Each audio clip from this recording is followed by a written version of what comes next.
কেবিনেটত কেইটামান অতি গুৰুত্বপূৰ্ণ সিদ্ধান্ত গ্ৰহণ কৰা হয় মই এফালৰ পৰা আপোনালোকক ক'ব খুজিছোঁ। প্ৰথম আপোনালোকে জানে যে আমাৰ মিছন বসুন্ধৰাৰ শেষ সময়ৰেখা 3ৰ সময়ৰেখাটো হৈছে 31 ডিচেম্বৰ।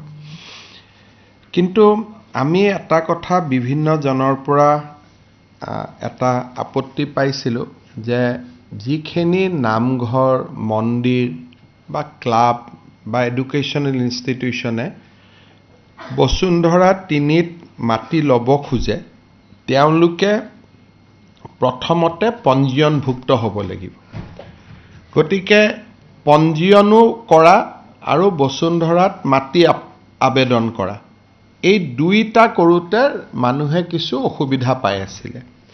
গতিকে আজি আমি কেবিনেটত এটা সিদ্ধান্ত গ্ৰহণ কৰিছোঁ যে বসুন্ধৰাত আবেদন কৰিবৰ কাৰণে পঞ্জীয়নৰ প্ৰয়োজন নহ'ব, কিন্তু যেতিয়া তেওঁলোকক মাটি দিয়া হ'ব মাটিটো লোৱাৰ আগতে অৰ্থাৎ সেটেলমেণ্ট অৰ্ডাৰটো হোৱাৰ আগতে তেওঁলোকে পঞ্জীয়নভুক্ত নিজকে কৰি ল'ব লাগিব। অৰ্থাৎ তেওঁলোকে প্ৰায় 3-4 মাহ এটা অতিৰিক্ত সময় পাই যাব। প্ৰথম আবেদন হয়, আবেদনৰ পিছত আবেদন পৰীক্ষা হয়, ভূমি উপদেষ্টা সমিতি বহে আৰু ভূমি উপদেষ্টা সমিতিয়ে সেই অনুষ্ঠানটোক অফাৰ অফ সেটেলমেণ্ট দিয়ে। পিছত 500 টকা বা 1000 টকা দিলে সেটেলমেণ্টটো হয়। এই যিটো অফাৰ অফ সেটেলমেণ্ট হ'ব সেই সময়ত পঞ্জীয়নৰ কাগজ দিলেও হ'ব।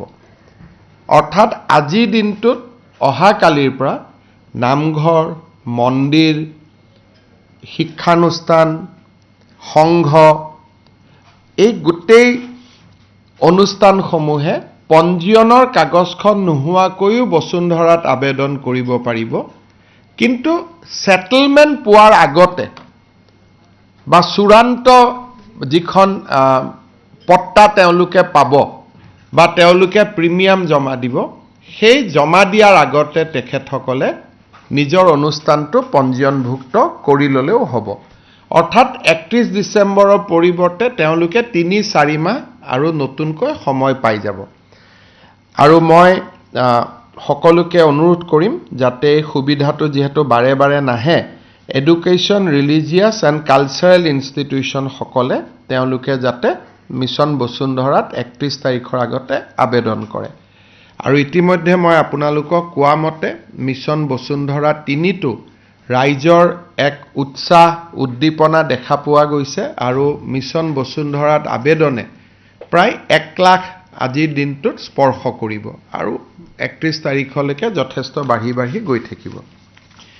দ্বিতীয়তে আপোনালোকে জানে যে গুৱাহাটী উচ্চ ন্যায়ালয়ত আমি উত্তৰ গুৱাহাটীৰ ৰংমহলত প্ৰতিষ্ঠা কৰাৰ বাবে এটা সিদ্ধান্ত গ্ৰহণ কৰিছিলোঁ।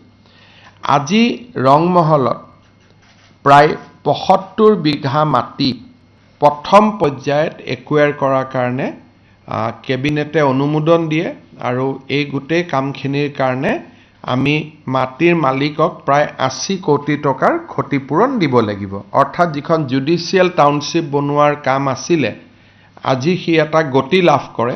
আমি লেণ্ড একুইজিশ্যনৰ যিটো অনুমোদন সেই অনুমোদন আমি দিওঁ আৰু প্ৰায় 75 বিঘা মাটি আমি গুৱাহাটী উচ্চ ন্যায়ালয়ৰ নতুন ভৱন উত্তৰ গুৱাহাটীত নিৰ্মাণৰ কাৰণে উত্তৰ গুৱাহাটীৰ ৰংমহলত নিৰ্মাণ কৰাৰ কাৰণে আমি কেবিনেটে আজি সিদ্ধান্ত লয় আৰু লেণ্ড একুইজিশ্যনৰ কাৰণে আজি আমি পুঁজি আবণ্টন কৰোঁ।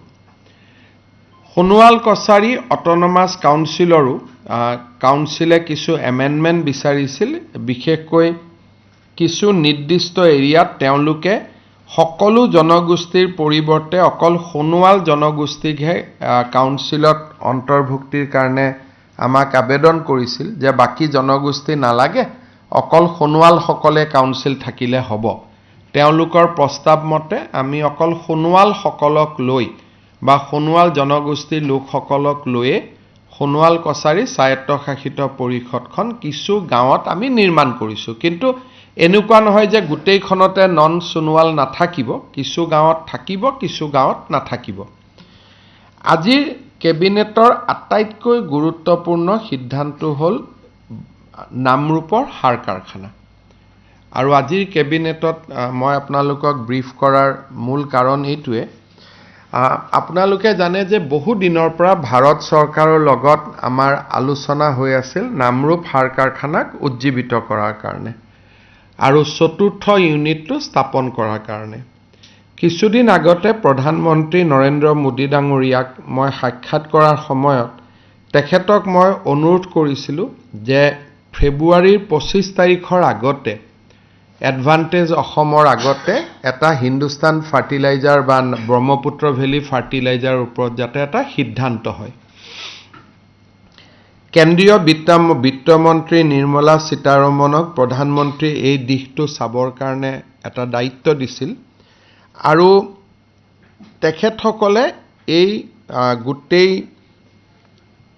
সাৰ কাৰখানাটোক কেনেকৈ পুনৰ উজ্জীৱিত কৰিব পাৰি তাৰ বাবে তেওঁলোকে এটা ইতিমধ্যে প্ৰকল্প প্ৰতিবেদন প্ৰস্তুত কৰিছে আৰু এই গোটেই প্ৰকল্পটোত 10,601 কোটি টকা বিনিয়োগ কৰা হ'ব।